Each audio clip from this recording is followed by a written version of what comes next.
वालेकुम, welcome to the physics concept. आज इस कॉन्सेप्ट को हम डिस्कस करेंगे। मोस्ट इम्पॉर्टेंट कॉन्सेप्ट है, बड़ा ही इंटरेस्टिंग कॉन्सेप्ट है। तो इस वीडियो को एंड तक आपने लाजमी देखना है ताकि आपका उस टॉपिक के मतलब जो कॉन्सेप्ट है वो अच्छी तरह से क्लियर हो जाए और आपको पूरा टॉपिक जो है वो अच्छी तरह से समझ में आ जाए। तो चलते हैं टॉपिक की तरफ। अब इस पिक्चर को देखें ध्यान से, क्या क्या चीज़ें आपको यहाँ पे नज़र आ रही हैं।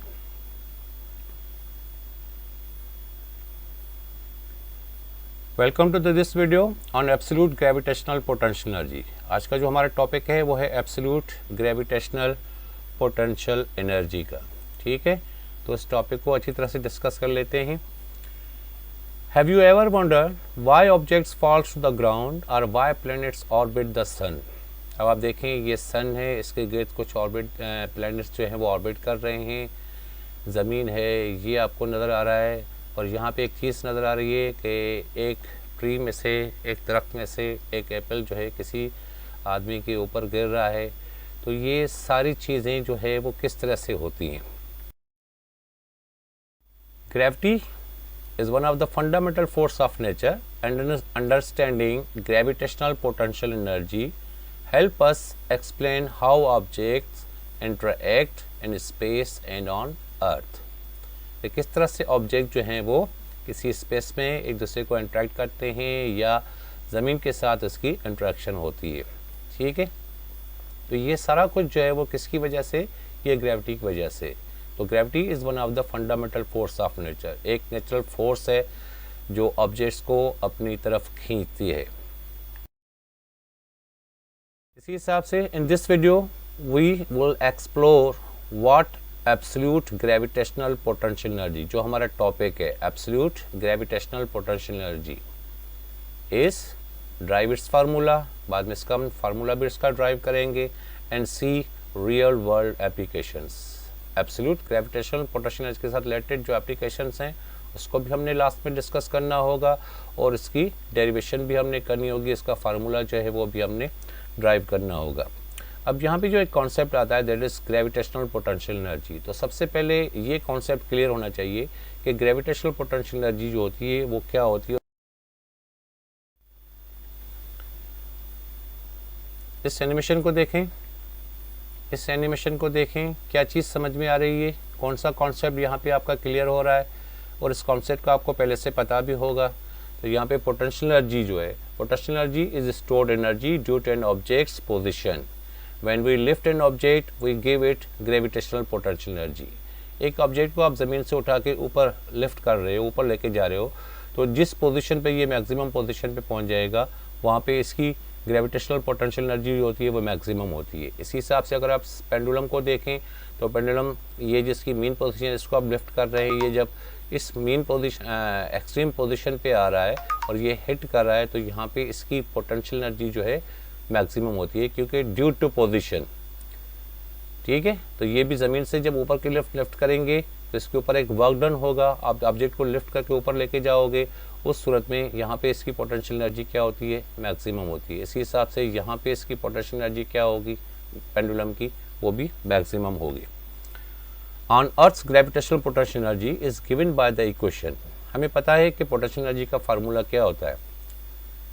ठीक है, वो होता है potential energy, PE means potential energy that is equal to mgh, mass, gravity and height. ठीक है, ये हमारे पास फार्मूला क्या है, ये पोटेंशियल एनर्जी, इसको हम कहते हैं gravitational potential energy. But this equation works well only near the earth surface. ये जो इक्वेशन है वो हमारे पास सिर्फ अर्थ के सरफेस के थोड़ा ही ऊपर, इतना ज़्यादा नहीं। What if we consider objects far from Earth, जो ऑब्जेक्ट्स ज़मीन से बहुत ज़्यादा दूर होते हैं लाइक द मून और सैटेलाइट्स, तो फिर उस सूरत में क्या होगा, उसकी वहाँ पे पोटेंशियल एनर्जी होगी, ग्रेविटेशनल पोटेंशियल एनर्जी क्या होगी, फिर उस कॉन्सेप्ट को हम क्या कहेंगे। हमारे टॉपिक का जो नाम है that is absolute gravitational potential energy. ठीक है, तो देखते हैं इस कॉन्सेप्ट को। अब absolute gravitational potential energy is the energy an object has due to gravity when considering large distances. किसको आप कंसीडर कर रहे हो? लार्ज डिस्टेंसेस को कंसीडर कर रहे हो, जब वो ऑब्जेक्ट ज़मीन से बहुत ज़्यादा दूर होगा।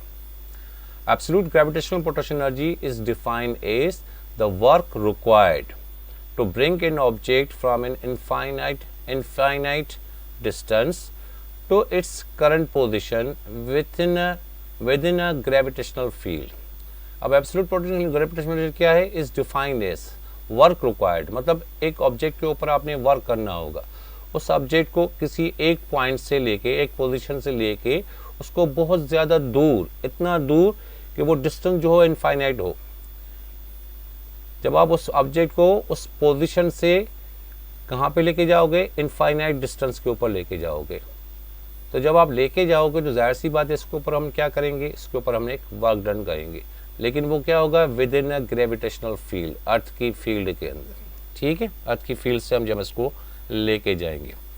अब आप इस फिगर को ध्यान से देखिएगा, ये हमारे पास क्या है? अर्थ है। इस अर्थ के हिसाब से यहाँ पे हम कुछ इसके डिस्टेंसेस बना रहे हैं। तो ये ऑब्जेक्ट जिसको आप लेके जाओगे किसी पोजीशन से कहाँ पे? बहुत दूर, कहाँ पे? इनफाइनाइट पे। तो यहाँ पे ग्रेविटेशनल फोर्स जो है वो आपको नज़र आए, दैट इज़ कांस्टेंट। ये हमारे पास स्टेप नंबर 1 है, एक डिस्टेंस है जिसको हमने पोजीशन 1 का नाम दिया हुआ है। ये हमारे पास दूसरा स्टेप है जिसको हमने पोजीशन 2 का नाम दिया है।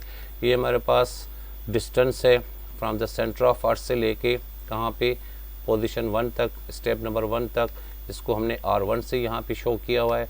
इसी हिसाब से सेंटर ऑफ अर्थ से लेके पोजीशन 2 तक, स्टेप नंबर 2 तक, इसको हमने R2 से शो किया हुआ है। अब ये R1 और ये R2 के बीच वाला डिस्टेंस है जिसको हमने यहाँ पे R से शो किया हुआ है। अब अगर आप देखें तो ये R2 जो है वो ग्रेटर है, R1 इसके मुकाबले में थोड़ा सा कम है, तो इन दोनों का जो डिफरेंस होगा वो डेल्टा R होगा। ठीक है, इसी हिसाब से ये स्टेप 1, स्टेप 2 आगे आ रहा स्टेप हमारे पास स्टेप 3 होगा। उसके बाद फिर फाइनली हमारे पास स्टेप जो होगा वो एन स्टेप होगा, जो होगा कहाँ पे? इन्फिनिटी के ऊपर। स्टेप कहाँ पे होगा? इन्फिनिटी के ऊपर। ठीक है, इसी हिसाब से दिस इज एम। एम यहाँ पे किस चीज़ को रिप्रेजेंट कर रहा है? This is the mass of earth. और आर यहाँ पे किस चीज़ को रिप्रेजेंट कर रहा है? मतलब सेंटर ऑफ अर्थ से लेके अर्थ के सरफेस तक ये जो डिस्टेंस होता है इसको हम आर से शो करते हैं, तो उसको हम कहते हैं रेडियस ऑफ अर्थ। ठीक है, अब यहाँ पे थोड़ी सी डेरिवेशन है डिस्टेंस के हिसाब से। अब आप देखें कि यहाँ पे आपके पास दो चीज़ें नज़र आ रही हैं। वो दो चीज़ें आपके पास कौन सी हैं? एक आपके पास ये R1 है, दूसरा ये आपके पास R2 है।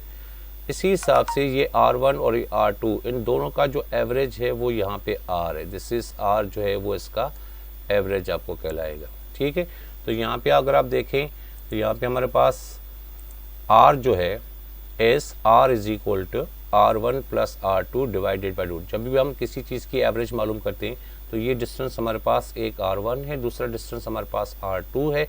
इन दोनों का जो एवरेज है वो R की इक्वल है, that is R is equal to R1 plus R2 divided by 2। But we know that कि R1 और R2 का यहाँ पे डिफरेंस भी है जिसको हमने डेल्टा R से रिप्रेजेंट किया हुआ है। तो यहाँ पे R2 minus R1 is equal to delta R। ये इन दोनों का क्या है? ये इन दोनों का डिफरेंस है, क्योंकि डेल्टा रिप्रेजेंट करता है चेंज को, डिफरेंस को, डिफरेंस ऑफ डिस्टेंस। तो R2 माइनस R1, क्योंकि R2 जो है वो ग्रेटर डिस्टेंस है किसके मुकाबले में? R1 के मुकाबले।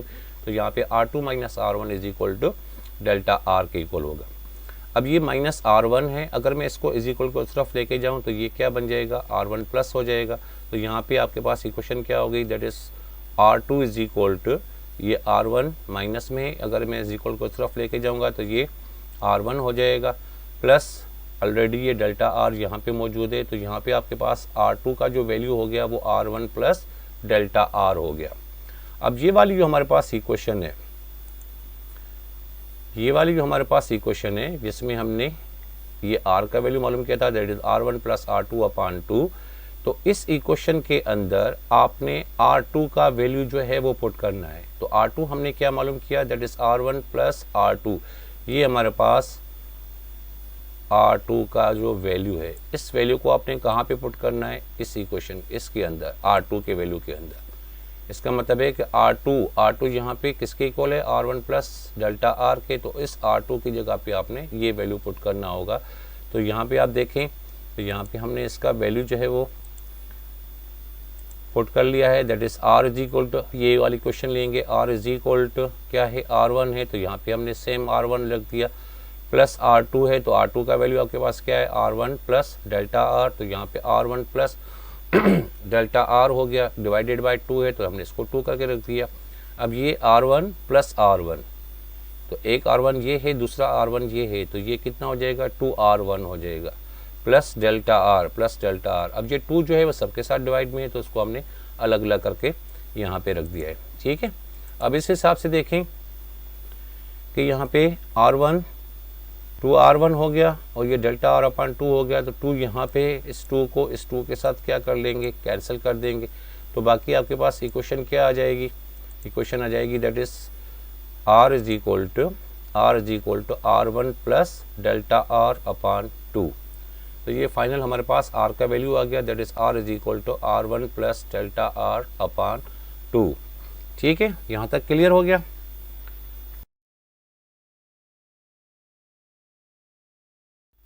आगे देखते हैं, फिगर हमारे पास वही है, the gravitational force F means force और G means gravitational.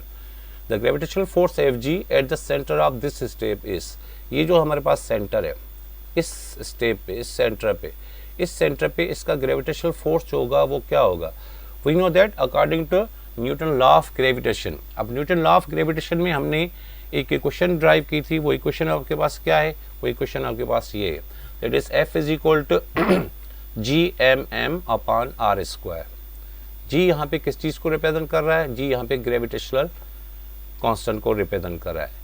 Capital M यहाँ पे किस चीज़ को रिप्रेजेंट कर रहा है, that is the mass of earth. Small m यहाँ पे किस चीज़ को रिप्रेजेंट कर रहा है, that is the mass of object. G हमारे पास मास ऑफ ऑब्जेक्ट है, इसको आपने लिफ्ट करके लेके जाना है, कहाँ पे, इसके ऊपर अपने वर्क डन करना होगा, इस स्टेप पे, फिर इस स्टेप पे, फिर इस स्टेप पे, लास्ट में फाइनली हम इसको इन्फिनिटी पे लेके जाएंगे। ठीक है, इनफाइनाइट डिस्टेंस के ऊपर लेके जाएंगे। ठीक है, R यहाँ पे क्या होता है, रिप्रेजेंट करता है डिस्टेंस को, क्योंकि यहाँ पे आपको जो R आपको नजर आ रहा है दैट इज द डिस्टेंस हो गया। ठीक है, अब F is equal to GMM upon R square, ये चीज़ रिप्रेजेंट करती है किस चीज़ को, this is Newton's law of gravitation. ये क्या है, न्यूटन लॉ ऑफ ग्रेविटेशन है। ठीक है, अब उसके आगे ये जो अभी हमने फार्मूलास का ड्राइव किया था, R का वैल्यू हमने पहले मालूम किया हुआ है। R का वैल्यू क्या है, R is equal to R1 plus delta R upon 2। ठीक है, अब इस इक्वेशन को आपने क्या करना है, स्क्वायरिंग करना है बोथ साइड्स पे। इसको स्क्वायर करेंगे तो ये R स्क्वायर बन जाएगा, इज इक्वल टू ये R1 plus delta R upon 2, तो ये इसका स्क्वायर हो जाएगा, इसका पूरे का स्क्वायर हो जाएगा। अब इसका स्क्वायर तो R स्क्वायर हो जाएगा, लेकिन इसका स्क्वायर क्या हो जाएगा, ये square R1 square plus 2R1 delta R upon 2 plus delta R upon 2, ये इसका स्क्वायर। ठीक है, ये इस पूरी क्वेश्चन को हमने इसका स्क्वायर कर दिया। तो यहाँ पे R square is equal to ये R1 square plus 2R1 delta R upon 2, ये डेल्टा R के ऊपर स्क्वायर है तो डेल्टा R स्क्वायर हो गया, और 2 के ऊपर भी स्क्वायर है तो ये 4 बन जाएगा। अब इस delta R square is very very less than R1 square. ये जो R1 है, R1 स्क्वायर, अगर इसका कुछ डिस्टेंस है इन दोनों पॉइंट्स के दरमियान, जो इसका डिस्टेंस है, ये जो R का डिस्टेंस है, वो R1 स्क्वायर जो है वो डेल्टा R इसके मुकाबले में बहुत ही कम है। अगर फ़र्ज़ करें कि R1 का वैल्यू जो है वो फ़र्ज़ करें कि 0.1 मीटर का है, तो 0.1 मीटर में R2 माइनस R1 इन दोनों का डिफरेंस जो होगा वो डेल्टा R स्क्वायर बन जाएगा। तो डेल्टा स्क्वायर का स्क्वायर करेंगे उस चीज़ का, तो आपके पास क्या हो जाएगा, इसका वैल्यू इससे भी बहुत ही कम हो जाएगा। So this term can be neglected as compare to R1 square, क्योंकि R1 स्क्वायर के मुकाबले में डेल्टा R का जो वैल्यू, क्योंकि डेल्टा R यहाँ पे रिप्रेजेंट कर रहा है R2 माइनस R1, अब इन दोनों पास के दरमियान फ़र्ज़ करें कि ये 0.2 मीटर है और ये 0.1 मीटर है, इन दोनों का डिफरेंस क्या हो जाएगा, 0.1 मीटर होगा। 0.1 का जब आप स्क्वायर करोगे तो इससे भी उसका वैल्यू जो है R1 से वैल्यू जो है वो उसका और कम हो जाएगा। तो हम इस टर्म को हम क्या कर देते हैं, डेल्टा आर स्क्वायर को हम नेगलेक्ट कर लेते हैं। तो R square is equal to R1 square plus 2R1 delta R upon 2, ये सेम हो गया, ठीक है, क्योंकि ये डेल्टा आर स्क्वायर क्या हो गया, ये नेगलेक्ट हो गया, 0 हो गया, तो 0 के डिवाइड में 4 है, तो ये सारा पूरा कॉन्सेप्ट जो है, ये वाली चीज़ जो है आपकी वो सारी की सारी क्या हो जाएगी, नेगलेक्ट हो जाएगी, ये क्लियर 0 हो जाएगा, ये पोर्शन आपका 0 हो जाएगा, ये ख़त्म हो गया। जब ये ख़त्म हो जाएगा तो बाकी आपके पास क्या बचेगा, बाकी आपके पास जो है वो R square, that is R square is equal to R1 square plus 2R1 delta R upon 2 delta R upon 2, ये हो गया। R is equal to R2 square is equal to 2 यहाँ पे है, 2 यहाँ पे, ये 2 आपस में क्या हो जाएंगे, कैंसिल हो जाएंगे, तो ये 2 इस 2 के साथ क्या हो गया, कैंसिल हो गया। अब आपके पास इक्वेशन क्या आ गई, फाइनली हमारे पास R का जो वैल्यू है, R स्क्वायर का जो वैल्यू है वो क्या आ गया, R square is equal to R1 square plus R1 into delta R, ये R1 स्क्वायर प्लस R1 और ये डेल्टा आर।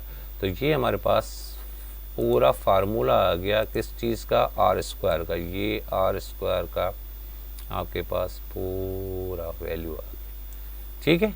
अब आप देखें कि यहाँ पे आपके पास इस इक्वेशन में, न्यूटन लॉ ऑफ ग्रेविटेशन वाली इक्वेशन में यहाँ पे क्या है, R स्क्वायर है, F is equal to gravitational force जो है F is equal to G upon R square. तो R स्क्वायर का वैल्यू आपके पास यहाँ पे मौजूद है, तो आगे जाके हमने क्या करना होगा, इस R स्क्वायर की जगह पे इसका वैल्यू जो है वो हमने पुट करना होगा। ये आपके पास क्या है, R square is equal to R1 square plus R1 into delta R. Now substitute delta R is equal to R2 minus R1। ये जो डेल्टा आर है, हमें पता है डेल्टा आर किसके इक्वल होता है, R2 माइनस R1 के। तो R square is equal to ये हो गया R1 स्क्वायर प्लस R1 है, और R1 की जगह पे फिर डेल्टा आर किसके इक्वल है, R2 माइनस R1 के। तो यहाँ पे इस डेल्टा आर की जगह पे हमने R2 माइनस R1 का वैल्यू जो है वो पुट कर लिया। तो ये R square is equal to R1 square same plus ये R1 R2 के साथ मल्टीप्लाई हो गया, तो ये R1 R2 हो गया, ये R1 इस R1 के साथ भी मल्टीप्लाई हो गया, तो प्लस इंटू माइनस माइनस हो गया, R1 स्क्वायर बन जाएगा, ठीक है। अब आप देखें कि यहाँ पे फिर से दो चीज़ें जो हैं आपस में कैंसिल आउट हो रही हैं, और वो कैंसिल आउट कौन सी चीज़ें हो रही हैं, ये देखें, ये प्लस का R1 स्क्वायर और ये माइनस का R1 स्क्वायर, दोनों कैंसिल हो गए। बाकी आपके पास R स्क्वायर का वैल्यू आपके पास क्या आ गया, R स्क्वायर का वैल्यू आपके पास हो गया R1 R2। ये फाइनली हमारे पास R स्क्वायर का वैल्यू आ गया। अब ये वैल्यू आपने कहाँ पे पुट करना है, इस इक्वेशन में पुट करना है जो न्यूटन लॉ ऑफ ग्रेविटेशन वाला है, that is F is equal to G upon R square था। तो F is equal to G upon R square की जगह पे क्या होगा, R1 R2, that is R1 और ये R2 आ गया, ठीक है। यहाँ तक क्लियर होगी बात। तो अब आपके पास जो ग्रेविटेशनल फोर्स है, ये जो ग्रेविटेशनल फोर्स है वो किसके इक्वल हो गया, G upon R1 R2, right. As the force is assume to be constant, अगर हम अज्यूम करें कि यहाँ पे फोर्स जो है, ग्रेविटेशनल फोर्स जो है वो कांस्टेंट है during the interval delta R, so work done is during interval, इस इंटरवल में स्टेप 1 से लेके स्टेप 2 तक, क्योंकि सबसे पहले हम स्टेप 1 से लेके स्टेप 2 तक जा रहे हैं, वहाँ पे आपके पास जो डिस्टेंस है, इंटरवल है, वो डेल्टा आर है। तो as the force is assume to be constant during the interval delta R, so work done is, अब वर्क वो हमें पता है कि वर्क आपका किसके इक्वल होता है, वी नो दैट वर्क जो होता है, अब वर्क डन हम कहाँ से मालूम कर रहे हैं, फ्रॉम पॉइंट 1 से लेके पॉइंट 2 तक मालूम कर रहे हैं। वी नो दैट वर्क क्या होता है, फोर्स इनटू डिस्प्लेसमेंट होता है। डिस्प्लेसमेंट की जगह पे हमारे पास क्या है, ये डिस्टेंस है आर से, जिसको हमने शो किया है, that is work done from point 1 to 2 is equal to F into delta R, लेकिन उसके साथ एक एंगल होती है जो कॉस थीटा होती है, ठीक है। वर्क के कॉन्सेप्ट ने आपने इस चीज़ को अच्छी तरह से समझ लिया होगा कि वर्क डन जो होता है वो फोर्स इनटू डिस्प्लेसमेंट, लेकिन उसके साथ जो एंगल होती है वो हमेशा कॉस थीटा होती है। तो work done from point 1 to 2 is equal to F into delta R into cos theta हो गया। अब चूंकि बॉडी को हम कहाँ पे लेके जा रहे हैं, अगेंस्ट ग्रेविटी लेके जा रहे हैं, ज़मीन से ऊपर उसके ऊपर वर्क डन कर रहे हैं, ठीक है। अब उसके ऊपर जो ग्रेविटेशनल फोर्स है उसकी डायरेक्शन तो डाउनवर्ड है, लेकिन बॉडी जो डिस्प्ले हो रही है उसको जो हम लेके जा रहे हैं वो कहाँ पे लेके जा रहे हैं, ऊपर की तरफ लेके जा रहे हैं।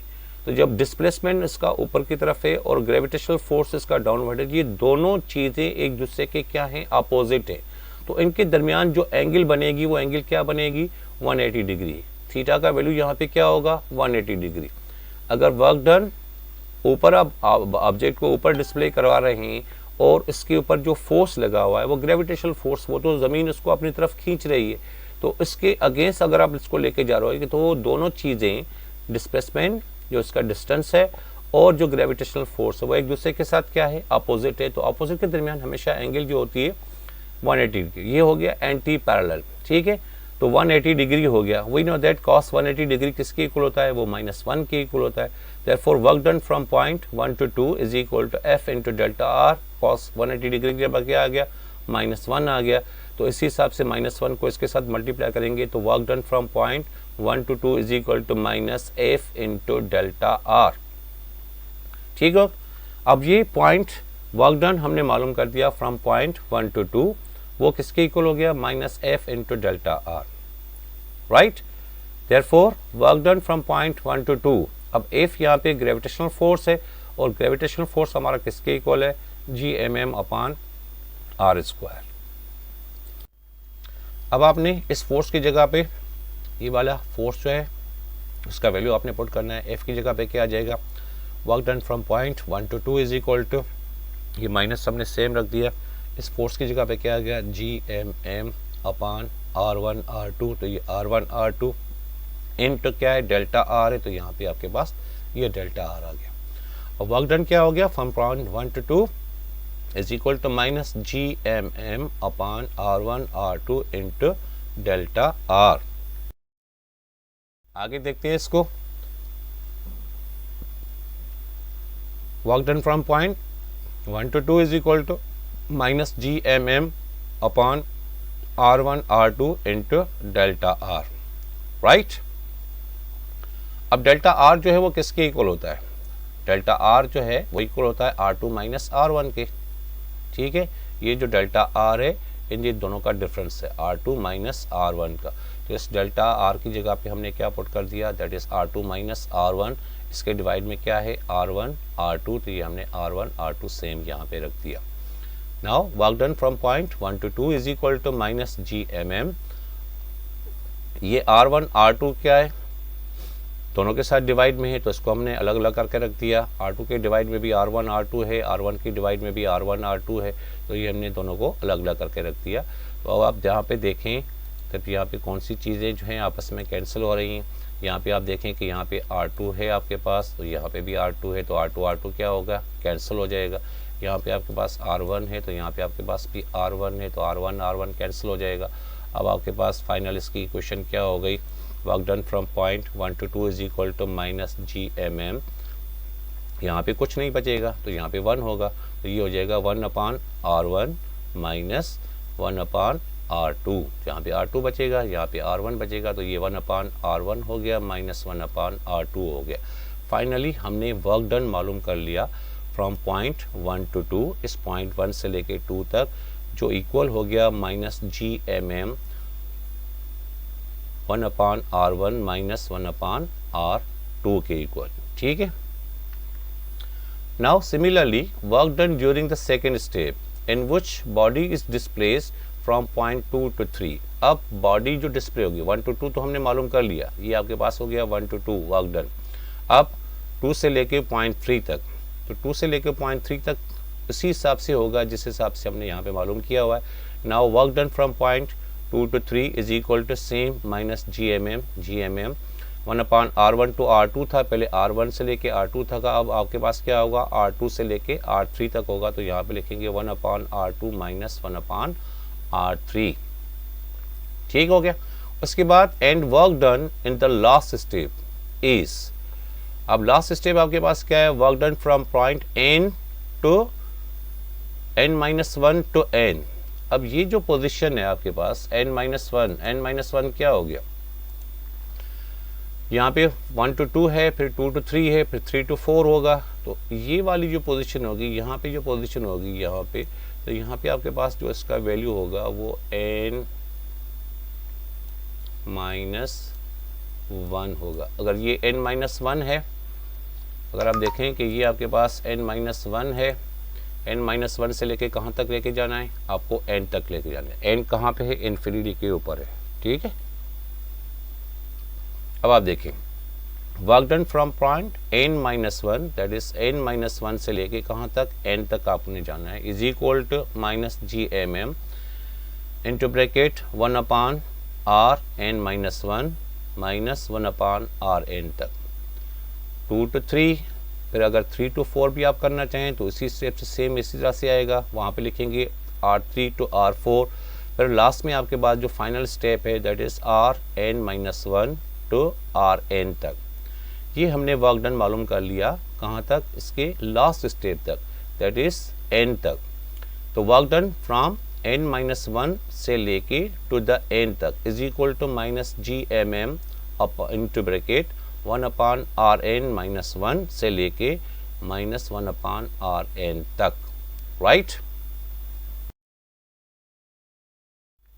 उसके बाद ये फाइनल हमारे पास इक्वेशन आ गई, वर्क डन फ्रॉम n - 1 से लेके n तक is equal to -gmm 1/Rn - 1 minus 1/Rn तक।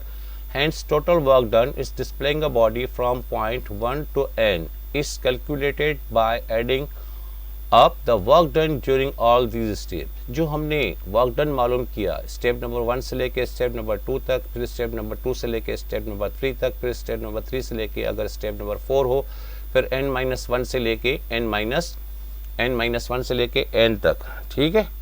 अब उस हिसाब से वो क्या कह रहा है, इसका टोटल वर्क डन आपने इसको मालूम करना है। तो टोटल वर्क आपके पास क्या हो जाएगा, टोटल वर्क आपके पास ये होगा, work total is equal to, पहले स्टेप में हमारे पास क्या था वर्क 1 to 2, फिर दूसरे स्टेप में क्या था 2 to 3, प्लस तीसरे स्टेप में क्या था 3 to 4, फिर लास्ट स्टेप में क्या था वर्क डन फ्रॉम n - 1 से लेके n तक।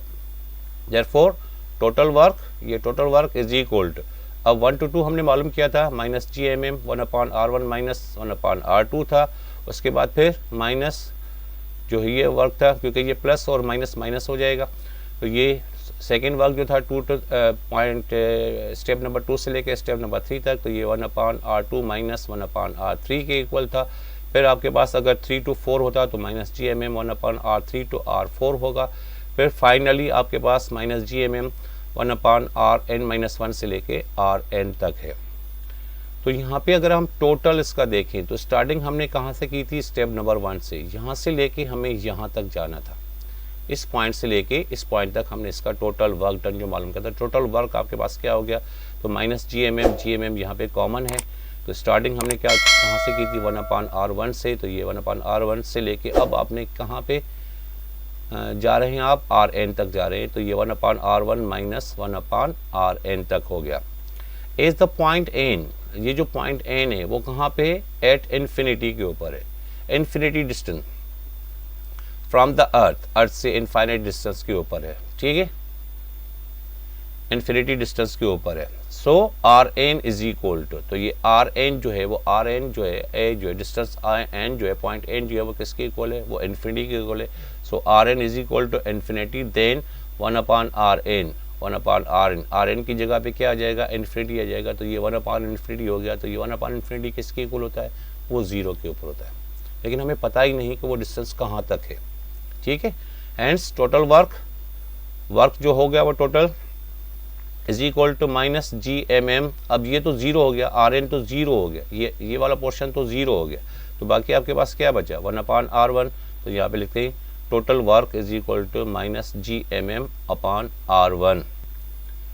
ये हमारे पास क्या आ गया, ये हो गया एब्सोल्यूट ग्रेविटेशनल पोटेंशियल एनर्जी, ये इसका फार्मूला हमारे पास हो गया। अब इसका जो जनरल एक्सप्रेशन है, एक्चुअल में इस एब्सोल्यूट ग्रेविटेशनल पोटेंशियल एनर्जी को हम किस चीज़ से रिप्रेजेंट करते हैं, इसको हम U से रिप्रेजेंट करते हैं, that is U is equal to -R1 की जगह पे हमने क्या लिख दिया, यहाँ पे सिर्फ R रख दिया, therefore U is equal to -gmm/R।